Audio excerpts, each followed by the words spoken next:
Doktor, apa ubat yang paling berkesan untuk masalah keguguran rambut? Ramai orang tanya. Memang jawapan dia Finastride. Tahun 2023, Finastride lah ubat yang terbaik untuk masalah keguguran rambut. Tapi korang tahu tak sejarah Finastride? Biar aku cerita sikit.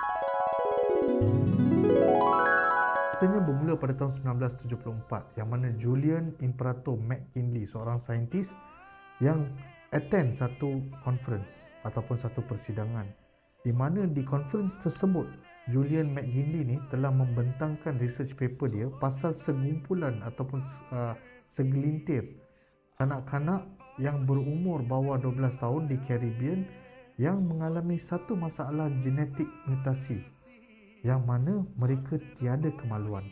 Budak-budak bawah 12 tahun ni dipanggil guevidosis, iaitu satu terma dalam bahasa Spanish yang mana bermaksud kemaluan lelaki pada umur 12 tahun. Kenapa? Sebab masa diorang dilahirkan, actually diorang tak ada kemaluan. Sampai umur 12 tahun, tiba-tiba ada kemaluan lelaki. Ini yang membingungkan ramai researcher.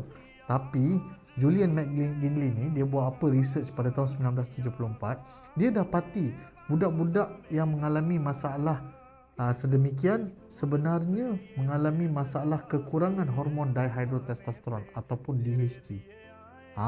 Kita fast forward pula pada tahun 1975. P. Roy Vagelos ni pula adalah seorang saintis di Merck. Merck ni adalah satu pharmaceutical company. Dia dapati research daripada study Julian McKinley ni, dia nak cipta satu ubat yang mana dia boleh mimik dengan masalah genetik yang budak-budak ni alami tadi tu, iaitu masalah kekurangan dihydrotestosteron hormon. Kenapa dia nak cipta ubat? Kerana masalah genetik mutasi ni boleh menyebabkan prostat jadi kecil.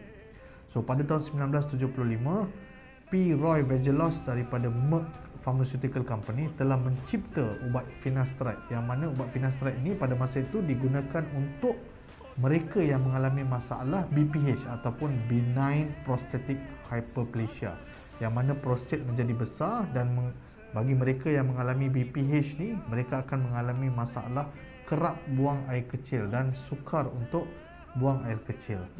Research punya research pada tahun 1992 barulah Finastride ni di-approve oleh FDA untuk digunakan sebagai ubat bagi masalah benign prostatic hyperplasia.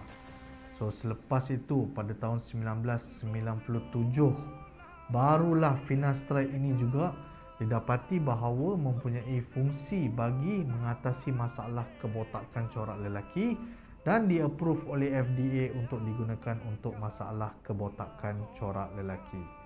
Yang pentingnya kat sini, bagi masalah prostat, kita akan ambil dosage yang lebih tinggi, iaitu 5 mg. Dan bagi mereka yang mengalami masalah kebotakan corak lelaki, kita hanya akan prescribe 1 mg ubat Finastride.